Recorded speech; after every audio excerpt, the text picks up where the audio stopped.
그런 자들이 이제 현실에서 여러 가지 어려움을 겪을 때, 뭐 가난이 될 수도 있고, 또 여러 가지 또 실직이나 또 미래에 대한 두려움들이나 이런 것들이 있으면은 참 어렵습니다. 근데 그 외부적으로 나타난 그 어려움보다도 더 힘든 것은 이런 어려운 현실 가운데서도 하나님께서는 살아계신가 하는 그 실존적인 질문입니다. 계시록의 주제는 지금 상황이 너무 어려워요. 그리고 죄악과 불의가 지금 지금 사회를 지금 가득 채우고 있습니다. 이런 현실 가운데서 주님께서는 이 현실을 알고 있는가? 그의 형편을 지금 헤아리고 계시는가? 과연 여기서도 하나님께서는 역사하실 수 있는가 하는 그 실존적인 질문에서 나온 성경입니다. 답은 뭐 당연하죠. 그 절박한 현실에 주님은 계시고 상황을 붙들고 있다는 것입니다. 그럼 그 말만 들어서는 되는 게 아니고 그걸 체험을 해야 된다는 거예요. 체험을, 음성을 들어야 되고 주님의 얼굴을 봐야 되고 그 영광을 체험을 해야 되는 것입니다. 요게 이제 현실적인 문제입니다. 이게. 그래서 요한계시록은 바로 이거 그 주님의 살아계심의 삶의 현장 속으로 들어가도록 우리를 이끌어 주신다는 것입니다. 그래서 일어나는 모든 일들, 그런 모든 사건들, 많은 것들이 있습니다. 그런 일이 일어나게 되었을 때 현실이 크게 보이고 주님은 사라집니다. 근데 그 모든 일과 사건들 속에서 모든 것들을 예수 중심으로 이해를 하고 예수 중심으로 그것을 받아들이게 될 때 거기서 하나님을 체험을 하게 되고 그리고 그 현실을 반드시 극복을 해서 승리를 하게 된다 하는 것이 요한계시록의 주제입니다. 오늘 바로 그 말씀을 이야기하고 있습니다. 그 비참한 처지 가운데 지금 요한 사도는 아무것도 없어요. 강제 노동을 당하고 있고 혼자 섬에 떨어져 고립되어 있고 나이는 들었고 미래도 기약할 수 없는 그런 처지 가운데서도 불구하고 요한 사도는 다른 걸 하지 않았습니다. 고기 잡아가지고 뭐 맛있게 먹고 그런 거 한 게 아니고 인자 대신 영광의 주님의 모습을 환상으로 체험을 합니다. 근데 그 체험한 것이 뭐냐? 지금까지 자기가 주님의 공생의 가운데 함께 있을 때 그 주님의 모습이 아니고 훨씬 강력하고 훨씬 영광스럽고 훨씬 능력이 있고 인자 대신 승리자의 모습이었다 하는 것이 여기서 환상으로 나타나요. 환상 같은데 이걸 뭐 그림으로 그리면 이상한 그림이 될 겁니다. 입에서 막 금이 나가고 막 뭐 흰 털이 있고 이러면 굉장히 이상한데 아니에요. 딱 보는 순간 야 이분 너무 강력하구나. 그래서 이 인자 대신 주님께서 승리자의 모습으로 교회를 붙들고 있다는 것을 확신을 하게 되는 겁니다. 그걸 이야기하는 거예요. 그 입에서 음성이 들리고 그 눈을 통해서 눈을 마주 보게 되고 이렇게 하는 것이죠. 그걸 이야기하는 거예요. 그리고 막 여기 금띠가 막 있는데 야, 이 금띠가 왕의 모습이잖아요. 그걸 보고 이렇게 하는 겁니다. 첫 번째는 7금 촛대 사이에서 계시는 인자 같은 이를 환상에서 보았습니다. 12절 13절 말씀을 읽어보면 몸을 돌이켜 나에게 말한 음성을 알아보려고 돌이킬 때 7금 촛대를 보았는데 촛대 사이에 인자 같은 이가 발에 끌리는 옷을 입고 가슴에 금띠를 띠고 이렇게 되어 있습니다. 이 요한이 본 주님의 모습은 인자 같은 이다. 아주 특이한 표현을 씁니다. 이게 굉장히 어려운 표현입니다. 근데 인자 같은 이분의 모습이 예수님도 이 지상에 있을 때 인자는 십자가에 달려야 된다. 그 자칭호라고 그러면 자기가 자기를 부를 때 우리 임금님은 우리나라 왕들은 짐은 이렇게 하잖아요. 그거는 자기를 부를 때 하는 겁니다. 신하가 짐은 이러면 맞아 죽어요. 그러면 안 됩니다. 예수님은 자기를 부를 때 다른 칭호를 부르지 않아요. 예수는 이런 말 하지 않고 인자는 이걸 끌고 왔어요. 자기를 인자라고 부르는 겁니다. 근데 지상에 있었던 그 모습이 아니었어요. 지상의 그 초라한 모습이 아니었고 또 천사나 영물도 아니었습니다. 천상에서 볼 수 있는 그 사람의 모습, 인자는 사람의 아들이잖아요. 사람 인자에다가 아들 자자. 사람의 아들이면. 그게 사람의 모습을 하고 있는 거예요. 사람의 모습을 하고 있는데 지상에서의 모습은 아니고 천상에서의 모습을 보여줬다는 겁니다. 이분은 참 인간이 되신다는 것이고 인간 자신이 되신다는 것이고 완전함 속에 있는 인간이 우리는 불완전하잖아요. 우리는 거짓된 인간이잖아요. 그 인자라고 하는 것은 사람의 아들인데 사람의 후손이지만은 인간 아버지를 두지 않는 완전함을 가지신 그러신 분이라는 것을 말씀하고 있습니다. 근데 우리와 인간이니까 우리가 유사해요. 유사하지만은 거리는 무한대입니다. 같진 않아요. 급수가 완전히 달라요. 비슷한데 완전히 다르다는 겁니다. 다니엘서 7장 13절에서 14절 말씀을 띄워주시기 바랍니다. 다니엘서 7장 13절 14절 같이 읽겠습니다. 시작. 내가 또 밤 한상 중에 보니 인자 같은 이가 하늘 구름을 타고 와서 옛적부터 항상 계신 이에게 나와 그 앞에 인도되매 그에게 권세와 영광과 나라를 주고 모든 백성과 나라들과 다른 언어를 말하는 모든 자들이 그를 섬기게 하였으니 그의 권세는 소멸되지 아니하는 영원한 권세라. 그의 나라는 멸망하지 아니할 것이니라. 다니엘이 환상에서 본 이 인자 같은 이는 하나님께 권세와 영광과 나라를 받은 승리자였습니다. 예수님께서 이 몸을 입고 천상에 올라가셨는데 하나님께로부터 대권을 받은 것이죠. 그리고 자기 백성들에게 경배를 받습니다. 그리고 영원한 하나님 나라의 왕으로 이분은 다스리고 있습니다. 그 왕의 모습이죠. 인자인데 이런 다양한 모습으로 나타나요. 그러니까 인자로 오신 나타나신 이 예수님은 악을 무찌르고 자기 백성들을 구원해서 하나님께 모든 권세를 받은 신성을 가지신 하나님의 아들이었습니다.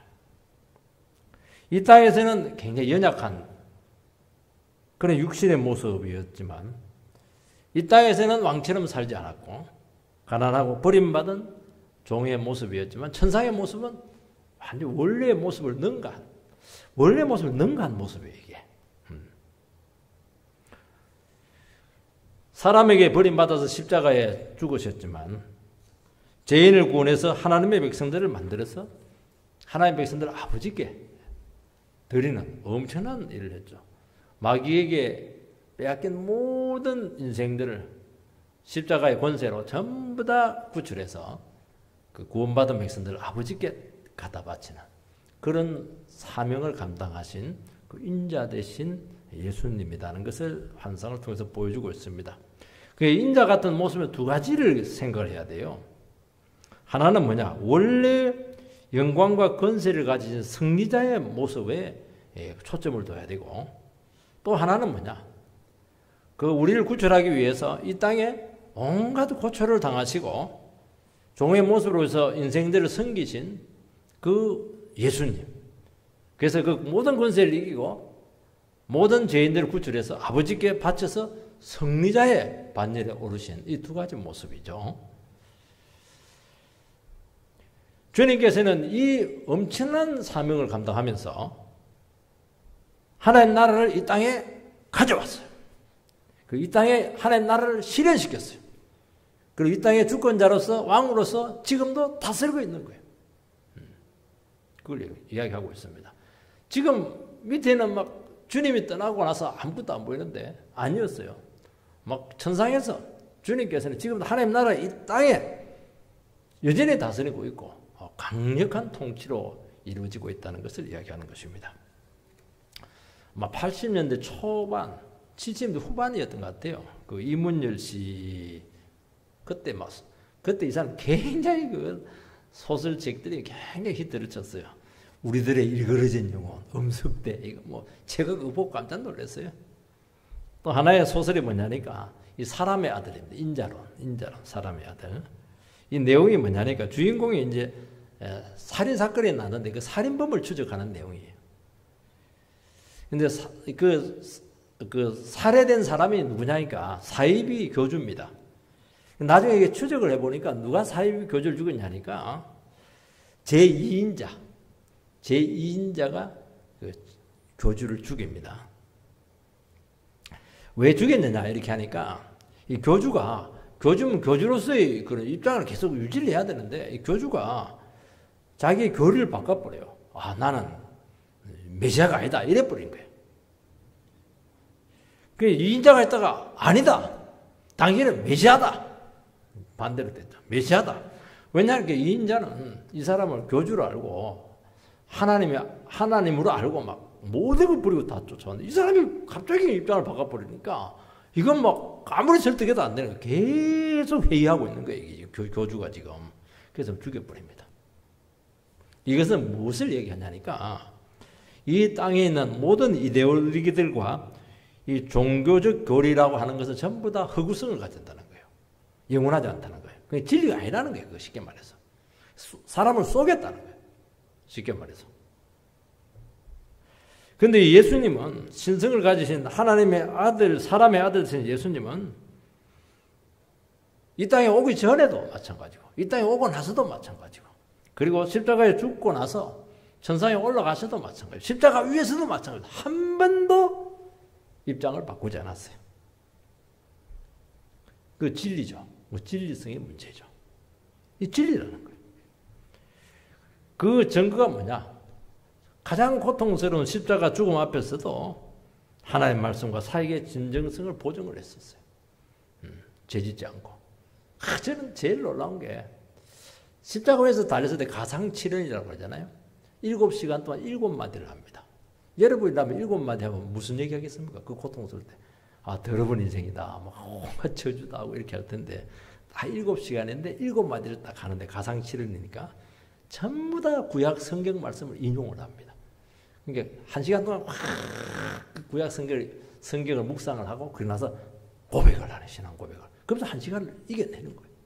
근데 뭐 엉뚱한 얘기 해버리면 그거는 이제 가짜지. 가짜. 그 달려서도 성경을 이야기해요. 성경을 이야기하는 거예요. 여러분이라면은 그 고통스러운 순간에 성경을 이야기하겠습니까? 무슨 이야기 하겠습니까? 여기서 신앙이 결판이 난다는 거예요. 그 얘기하는 거예요, 지금. 오늘 하나님 나라가 이 땅에서 실현되는 원리가 똑같습니다.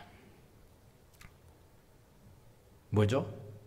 그 죽음의 위기 앞에서, 그 절망적인 위기 앞에서 목숨을 걸고 주의 말씀을 선포할 수 있는가? 여기에 모든 구원의 비밀이 전부 다 들어있다는 거예요. 여러분, 우리는 이 땅 가운데 살아가면서 어떻게 합니까? 자기를 부인하고 십자가를 지고 낮아지는 겁니다. 그리고 그 고통 가운데서도 끝까지 주님 한 번 바라보고 진리의 말씀으로 자기 자신을 막 붙잡아 매는 겁니다. 요게 뭐냐? 요게 하나님 나라의 영광스러운 통치에 동참하는 겁니다. 그게 동참하는 거예요. 주님은 다스리고 있고 핍박 중에 평안과 축복을 주시고 은혜를 주시고 승리를 주시는 겁니다. 자, 이게 위대한 것이죠. 이게 위대한, 이게 안 되는 거예요. 이게 어렵다는 거예요. 핍박이 오면 넘어지고 무슨 소리 들으면 쓰러지고 예수를 괜히 믿었다고 하고 그렇게 하는 거예요. 그러니까 하나님 나라 통치에 들어가지를 못해요. 동참을 못하고 그리고 반드시 결과가 좋지가 않고 우리가 그렇게 고생을 하고 그렇게 믿음 생활을 했는데 끝이 좋지가 않아. 고난을 통과한 영광으로 들어가지 못하는 거예요. 그게 우리의 문제라는 겁니다. 여러분, 당시 교회 형편은 핍박 중에 있고 지금 악이 섭리를 하고 있고 로마 황대가 온 지금 세상을 좌지우지하고 있습니다. 거기서 성도들이 얼마나 초라해요. 정말 신앙을 잃을 일보 직전입니다. 이때가 중요하다는 거예요. 이때 하나님 나라가 우리에게 실현돼야 되거든요. 하나님 나라 안에 우리가 동참해야 되거든요. 어떻게 해야 되는 겁니까? 주님께서 다스리고 있다. 믿음으로 서자. 그 목숨 걸고 주의 말씀을 묵상하고 붙들고 선포하고 고백하고 설교하고 설교하는 게 굉장히 중요해요. 설교 못해요 그때는. 어떻게 설교를 해요? 설교 못. 자기 혼자 설교를 하는 거예요. 하루 종일 설교 준비하는 자기 혼자. 그 한마디 딱 하는 거예요. 근데 그게 안 되면 굉장히 위축이 되고요. 그리고 도망가려고 그러고 아니면 광신주의에 빠져가지고 미쳐가지고 그냥 현실과 막 그냥 멀어져 버리고 이렇게 하는 겁니다. 그렇게 소망도 없고 신앙도 무미건조하고 그렇게 되는 거예요. 그러니까 인자라고 하는 그 신학적인 신비가 사라지고 있는 겁니다. 인자. 그 인자 안에 엄청 예수님께서 자기 자신을 칭했을 때 그 인자인데 그 인자 안에 예수님의 모든 구속의 원리가 다 들어있거든요. 그걸 싹 잃어버리는 거예요. 주님 일단 영광스럽지가 않아요. 굉장히 영광스러운데. 그리고 고난 후에 영광이 있는 것들 기대조차도 안 해요. 이게 핵심인데. 아무것도 없잖아요. 아무것도 없는 거예요. 그래서 현실과 타협을 하게 되고 그냥 지옥 가면 안 되니까 그냥 형식적으로 그러면 왔다 갔다 하는 겁니다. 그리고 얼마든지 딱 고비가 있고 죽음이 딱 우리에 막다들이면 얼마든지 배교할 수 있는 신앙을 포기할 수 있는 준비가 딱 되어 있습니다. 지금 인자 되신 주님께서는 어디를 다니고 있습니까? 이 다닌다고 하는 것은 뭐 산책하는 게 아니에요.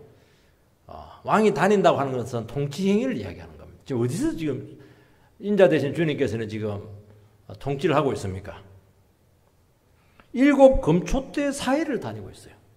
7 금초대는 뒤에 읽을 필요는 없어요. 금방 알게 됩니다. 이것은 7 교회를 상징합니다. 촛대라고 한 것은 뭐냐? 촛대는 성전에 불을 밝히는 등잔입니다. 이 교회의 사명과 똑같아요. 진리로 이 세상을 밝히는 것이 교회의 사명이라는 거예요. 근데 그 당시 교회는 복음의 빛이 전부 다 꺼져 버렸어요. 여러분 다른 건 다 꺼도 돼요. 다른 건 다 꺼도 됩니다. 근데 하나를 끄면 안 돼요. 교회도 등불 끄고 다 꺼도 돼요. 근데 복음에 꺼지면 끝나는 겁니다. 다른 거 아무리 밝아도 아무 소용이 없어요. 복음만 살아있으면 되는. 돈 없는 것도 괜찮고 건물 없는 것도 괜찮고 성도가 부족한 것도 괜찮고 복음만 살아있으면 되는 거예요. 교회는. 텐트에서 예배드려도 아무 부족한 거 없어요. 다 있어도 복음이 꺼지면 다 꺼지는 거예요. 그게 교회의 원리라는 겁니다. 그러니까 성도들은 이제 힘을 잃었고 점점 고립되고 있습니다. 그런데 놀라운 사실은 성리자 되신 인자 되신 주님은 교회 가운데서 지금도 다스리고 있다는 것을 말씀하고 있는 거예요. 오늘 교회들이 문제가 많아요. 그러나 주님은 이런 문제 많은 교회 안에서 다스리고 있습니다. 거닐고 계시는 거예요. 저기 뭐 경안천 이런 데가 아니고 교회 안에서 예배드리는 이 가운데 주님께서는 지금 임재하신다는 거예요. 오늘 교회에 대해서 사람들이 비판을 많이 합니다.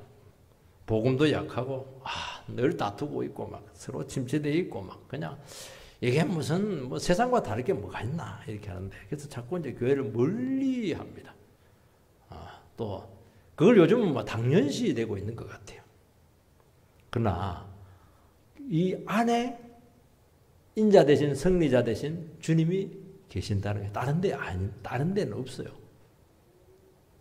여기에 임재는 여기서 참 다른데 아무리 그냥 친구들 만나서 거기서 아무리 노래 불러도 거기는 임재가 없어요.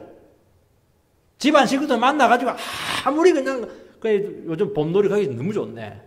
보니까 벚꽃놀이는 끝났지만은 그 아무리 가서 이야기해봐야 그게 임재 없어요. 거기에 생명 없다니까 거기에 그 소망 없어요 거기. 그래도 어렵고 힘들더라도 졸리고 이렇게 하더라도 문제 많은 이 교회에 들어와야 돼요. 들어와서 예배드리고 우리 복음의 증거를 서로 나누고 거기에 임재가 있는 거예요. 거기에 거닐고 있는 거예요. 그래서 여러분들은 무슨 일이 있어도 교회의 관계를 소홀히 여기는 사람은 절대로 살아계신 하나님을 체험할 수가 없어요. 늘 얘기하잖아요. 과연 주님께서는 인터넷을 통해서도 역사할 수가 있는가? 물론 모르겠어요. 상당히 심각하게 생각해야 돼. 함께 모여서 예배를 드려야 돼. 예배를. 어려운 가운데 막 죽이니 살리 이렇게 해도 같이 예배 딱 드리면은 그 순간 임재한다니까요. 얼마나 놀라워요. 우리 일주일 내내 어두운 생활 하다가 그래도 막 추스려가지고 막 잠 오는 거 깨워가지고 피곤한 거 얼마나 일주일 동안 피곤해요. 요즘 독감이 많이 걸려가지고 막 죽을 지경인데 그래도 그냥 예배 드려야지 이렇게 하면서 와서 앉아있으면 여기에 주님께서 거닐고 계시다니까요. 거닐면서 안수도 해주고 고생했지 위로도 받고 이렇게 했다는 거예요. 이게.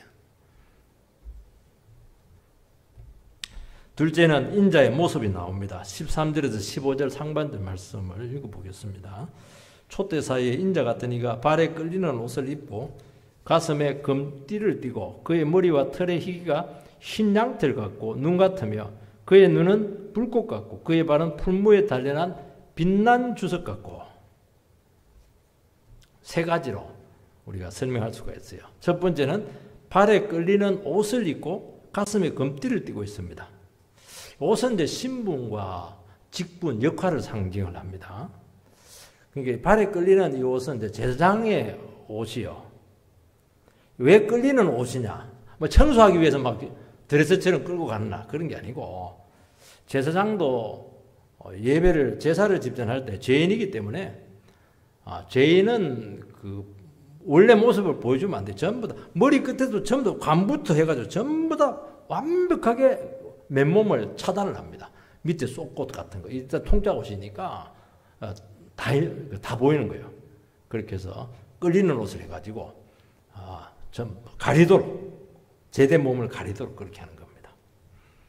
이 가슴에 금띠를 띠는데 대개 이제 금띠는 허리에 띠는데 허리는 이제 일꾼들이 하는 거예요. 뭐 군인이라든지 그러면 탄띠 같은 거 차고 이거는 싸운다든지 뭐 일을 하려면 딱 이거 차잖아요. 허리끈 차잖아요. 금띠를 딱 여기서 왕들 보면 여기다 딱 이렇게 합니다. 이게 왕의 상징, 군인의 상징이죠. 예수님은 제사장이고 왕이십니다. 지상에서는 초라한 옷을 입었지만은 이제는 하늘 영광 중에 계신 주님은 우주의 왕이 되셨고 하늘 제사장으로서 영광과 권세를 누리고 있다는 것을 상징합니다. 여러분 교회와 성도는 바로 이 주님의 다스림과 보호가 필요하다는 거예요. 여러분 핍박과 고난의 때는 모든 것이 막혀 있습니다.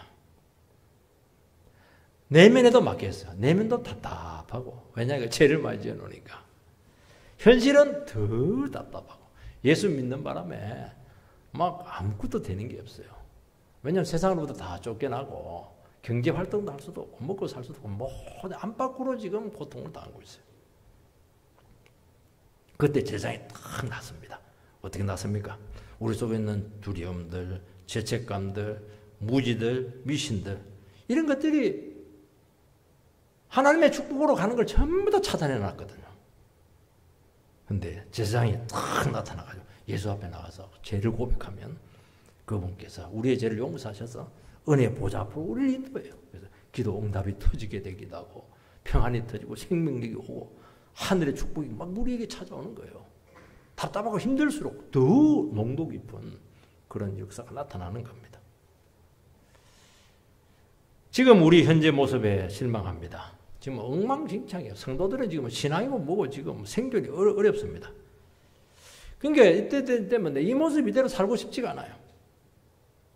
이때 제사장의 도움이 필요하죠.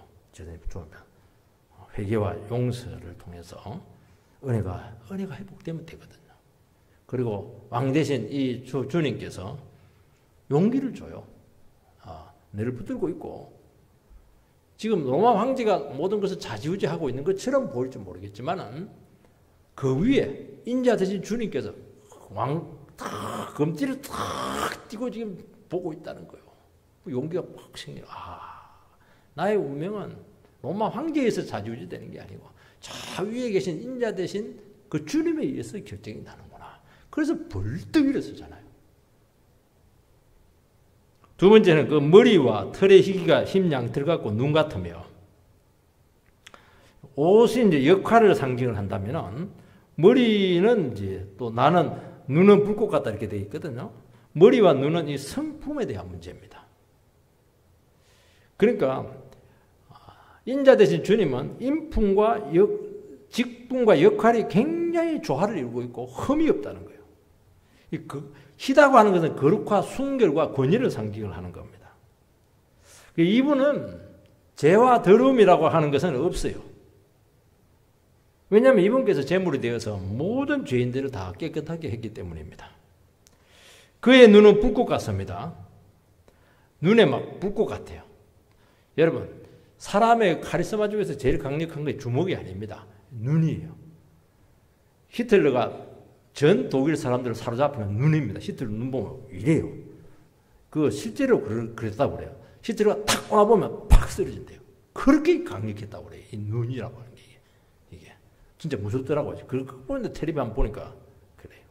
이 눈이 카리스마잖아요. 눈빛 딱 보면 사진 한 번 떨어버리는 거예요. 이 그분의 눈은 불꽃 같아요. 그분 앞에 아무것도 숨길 수가 없어요. 내면을 바로 파고 들어가는 거예요. 불꽃이니까 파고 들어가면서 그냥 죄를 그냥 찢어버리고 우리의 중심을 그냥 태우시고 고치시고 그렇게 한다는 거예요. 그분 앞에 어떻게 우리 죄를 숨길 수가 있겠어요? 못 숨기는 겁니다. 여러분 어렵고 힘들고 상황이 힘들 때는요. 상황이 힘든 게 어려운 게 아니에요. 나중에 보면은 주님 앞에 서는 게 무서운 거예요. 희한해요. 어려우면 막 우리 속에 있는 모든 구조물들이 다 올라와요.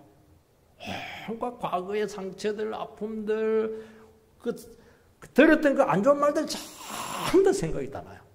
좋을 때는 그게 가라앉아 있거든요. 어려우니까 막 안에서부터 막 완전히 용솟음 치는 거예요, 이게.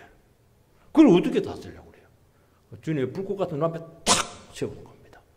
전부 다 태워버려야 돼요. 그리고 주님 앞에 깨끗함을 받아야 되는 겁니다. 그리고 우리의 태도와 의지와 중심을 그분이 다스려 달라는 거예요. 주님이 다 보고 있잖아요, 지금. 다 알고 있잖아요, 지금. 예배는 뭐냐? 예배는 바로 이거 하는 겁니다. 뭐 하는 겁니까? 예배는 주님의 불꽃 같은 말씀의 눈이 우리의 중심을 파고 들어와서 태우고 태도와 의지를 다스리고 그렇게 하는 겁니다. 예배 드리고 나서도 뭐 드리기 전하고 드리고 난 후가 똑같은 마음이면 그건 예배 안 드린 거예요. 예배가 마음의 중심이 완전히 다 다루어져야 되는 거예요. 숨은 동기들, 감추어진 생각들 전부 다 아신다는 거예요. 그래서 순결하지 못한 부분들을 전부 다 주님께서는 없애는 것입니다. 왜냐하면 주님께서는 우리에게 왕이 되기를 원하시거든요. 우리가 더러운데 어떻게 말씀이 역사할 수 있겠어요? 어떻게 인도하심을 받을 수 있겠어요? 어떻게 우리의 중심 가운데 그분의 임재하심을 우리가 경험할 수가 있겠어요? 이 더러운데. 그 얘기하는 거예요, 지금. 세 번째는 보면 그의 발은 풀무에 단련한 빛난 주석 같고 요한 사도가 만난 주님은 풀무불에 단련한 빛나는 주석 같은 발을 가지신 분이십니다. 주석은 주석으로 팍 밟으면 포크레인으로 팍 치면 막 박살 나잖아요. 주석 같은 발로 팍 내리치면 많이 으깨어집니다. 주님의 공의와 강력한 심판자로서의 권세입니다. 주님께서는 십자가 죽으시고 부활하셔서 사탄의 머리를 밟았습니다. 강력한 권세죠. 원수를 발로 짓밟아서 완전히 콩가루로 부숴서 그렇게 만드셨습니다. 여러분, 주석은 과거에도 이거는 전쟁의 물질입니다. 다른 거는 물러서 안 돼요. 주석은 굉장히 강합니다. 주석, 옛날에 보면 청동 무기할 때 이 주석이에요, 이게. 심판주로 악의 세력을 밟는 것입니다. 여러분, 발이라고 하는 것은 인체의 기초를 이루고 있죠. 지금 세상 나라는 굉장히 화려해요. 굉장히 강력합니다. 그래도 그 기초는 굉장히 결함이 많다는 것을 이야기하고 있는 것입니다. 이 주석이라고 하는 것은 우리가 배웠는데 철과 구리의 합금입니다. 철은 강하지만 쉽게 녹이 썰어서 사라집니다. 구리는 녹은 없지만 너무 쉽게 휘어져요.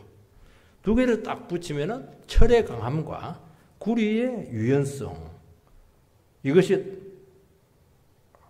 조화를 이루게 돼요. 여기서 강력한 내구성이 나오는 겁니다. 강한데 부드러운 거예요. 이게. 여러분 성도님들이 불로 연단될 때 어떻게 되느냐? 굉장히 내면적으로 강한데 겉으로 굉장히 유연해요. 사고가.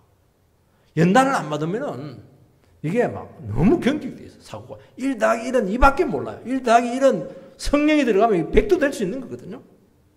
사고가 딱 굳어 있어요. 그런데 우리 안에 하나님 말씀을 연단을 받고 성령 받고 이렇게 하면은 막 굉장히 강한데 겉으로 정말 부드러운데 전부 다 이겨내는 겁니다. 내구성이 너무 강하다는 거예요.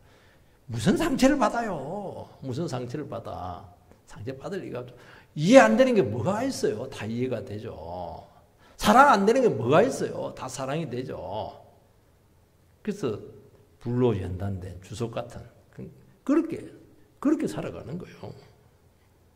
그래서 하나님 나라는 고난과 핍박의 그 연단의 불로 단련될 때 그때 우리 교회도 강한 내구성을 가지게 되고 우리 성도님들도 강한 내구성을 가진다는 것입니다.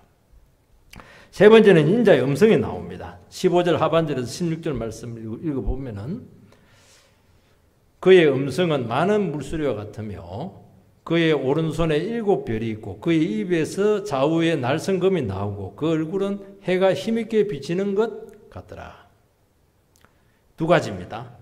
부활하신 주님의 음성은 많은 물소리와 같아요. 예수께서 43장 2절 말씀을 띄워주시기 바랍니다. 같이 시작. 하나님의 영광이 동쪽에서부터 오는데 하나님의 음성이 많은 물소리 같고 땅은 그 영광으로 말미암아 빛나니 하나님의 음성이 많은 물소리 같아요. 하나님의 영광이 동쪽으로부터 온다는 말은 왜냐니까 성전의 입구가 동쪽이에요. 성전 문이 동쪽이에요. 하나님께서 성전으로 들어오시죠. 많은 물소리는 절대적이고 쉬지 않고 나타나는 그 목소리죠. 물은 계속 흐르잖아요. 그 목소리로 교회의 말씀을 하신다는 것입니다. 예수의 말씀은 모든 소리를 압도한다는 겁니다. 댐이 막 터질 때 거기서 막 천둥 같은 소리가 나는데 새소리 이런 것도 인간의 소리들 전부 다 그 소리 다 묻혀버려요. 그분 앞에 인간의 소리는 사라집니다. 주님의 음성 앞에 인간의 소리는 금방 지압이 됩니다. 왜 교회가 시끄러워요? 교회가 왜 시끄러워요? 주님의 절대적인 소리가 안 들리니까 시끄러운 거예요. 복음이 없으니까 시끄러운 거예요. 백성들이 방자히 행했다. 그 말인 거예요. 왕이 없으니까 방자히 행했다. 자기 마음대로 말하고 자기 마음대로 행동한다는 거예요. 왜 그래요? 왕의 소리가 묻히니까 그런 거예요. 그런데 지금 이 어려운 가운데 있는 이 교회 안에 주님의 소리가 막 계속 물소리처럼 막 계속 장렬하게 막 강력하게 그냥 선포된다는 거예요. 지금 거기서 무슨 거들음을 피우고 거기서 무슨 딴소리를 해요. 그 말씀이 얼마나 권세가 있고 강력한 의미를 전달하는지 몰라요. 왜냐하면 예수님 자신이 말씀 자체시잖아요. 주님께서는 죄인을 상대할 때는 부드러운 음성이지만은 굉장히 위험 있고 죄인들이 어디 그 앞에서 막 삿대질을 해요. 복음을 못 펴죠. 바로 심판의 말입니다. 복음은 믿는 자에게는 은혜의 말씀이지만은 대적자에게는 바로 심판이에요. 거기서 바로 심판이 끝난 거예요.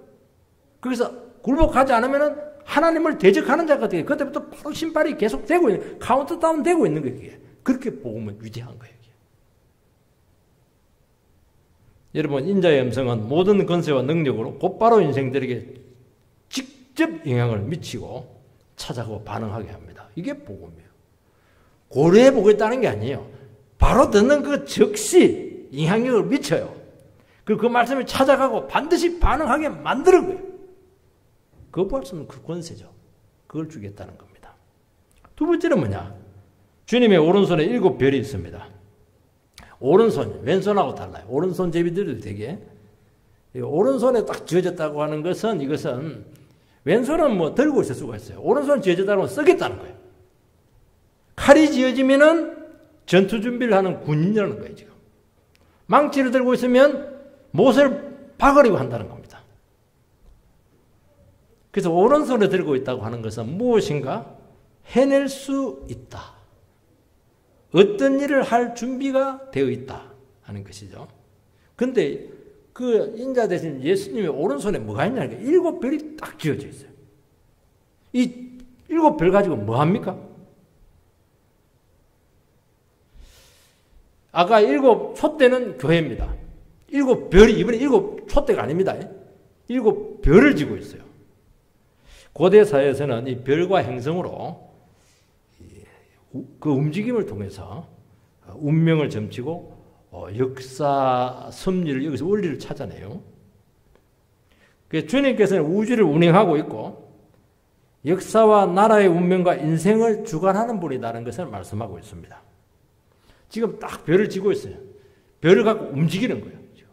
모든 역사는 이분의 손 안에서 움직이고 있다는 것을 이야기하는 것이고 모든 교회와 인생들이 이분의 손 안에서 지금 작동하고 있는 겁니다.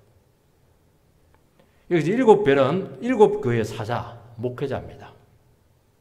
목회자는 설교자입니다.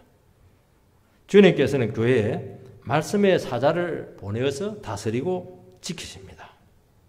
그러니까 주의 오른손이 목회자를 지금 붙들고 지금 그냥 다스리고 있다는 거예요. 목회자가 주님의 말씀을 거역하면은 어떻게 합니까? 주님의 말씀을 갖고 확 선포하면은 주님께서 계속 그 목회자를 통해서 쓰시지만은 하나님 말씀을 거역하면은 그 오른손이 그 목회자를 내치겠다는 거예요. 주님께서는 사람을 통해서 말씀합니다. 천사가 아닙니다. 이것은 주님의 겸손이고 교회의 겸손입니다.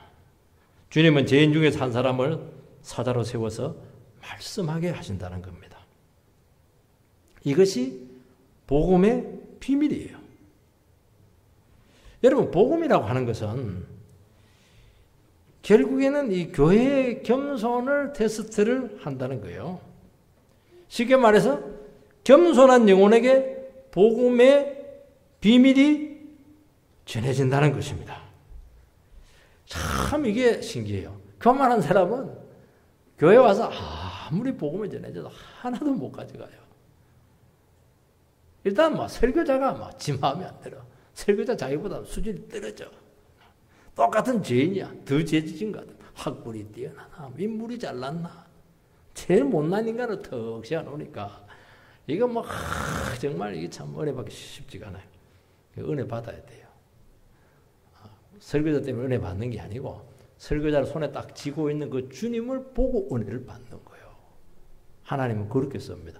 그 손에 설교자가 박사학위가 5개 있고 인물도 영화배우를 빰치기라면 다 좋아할 것 같아요. 근데 안 그래요. 정말 무명 중에 무명을 딱 세워가지고 막 선포를 하는데 이거 정말 받아들이기 쉽지 않거든요. 그러면 비밀은 전부 다 비껴갑니다. 굶습니다. 믿음이 없어요. 내가 주인이니까. 내가 선악의 기준이잖아요. 하나님 말씀 앞에 죄성이 다 드러나고 그 말씀이 우리 영혼을 쪼개고 오직 주님만 바라볼 때 여러분들 가운데 믿음의 역사할 줄 믿습니다. 사람을 보지 마세요. 그의 입에서 좌우에 날선 검이 나오고 말씀 선포의 중독성을 주님은 증거합니다. 좌우에 날선 검처럼 악의 공격을 물리칠 뿐만 아니라 모든 거짓과 저항을 뚫고 진정한 의를 이루신다는 거예요. 이런 말씀의 메신저는 한 가지가 있습니다. 예리해야 됩니다. 모든 힘은 말씀에서 나와요.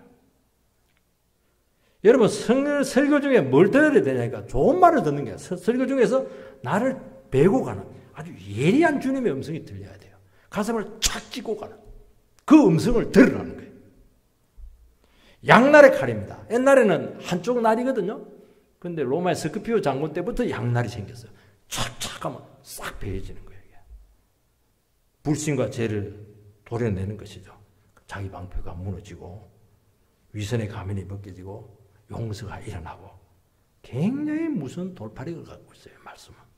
말씀에 순종하지 않으면 이건 돌파력이 아니고 파괴적입니다. 파괴를 시켜. 뚫고 나가느냐 내가 파괴되느냐 여기서 걸리는 겁니다. 주의 얼굴은 해가 힘있게 비치는 것 같더라. 겸손하게 설교자의 입을 통해서 예리한 말씀을 닿게 밟고 있느냐 그 얘기하는 겁니다. 그런데 그것이 나를 불쾌하게 하고 속을 뒤집어 놓고 엎을지라도 그 주의 말씀인 줄 알고 복종하는가? 그걸 질문하고 있는 거예요 지금. 그 설교로 말씀이 해석이 되고 적용될 때 그것이 주님의 얼굴이라는 거예요. 그게 주님의 영광이 거기에 있다는 거예요.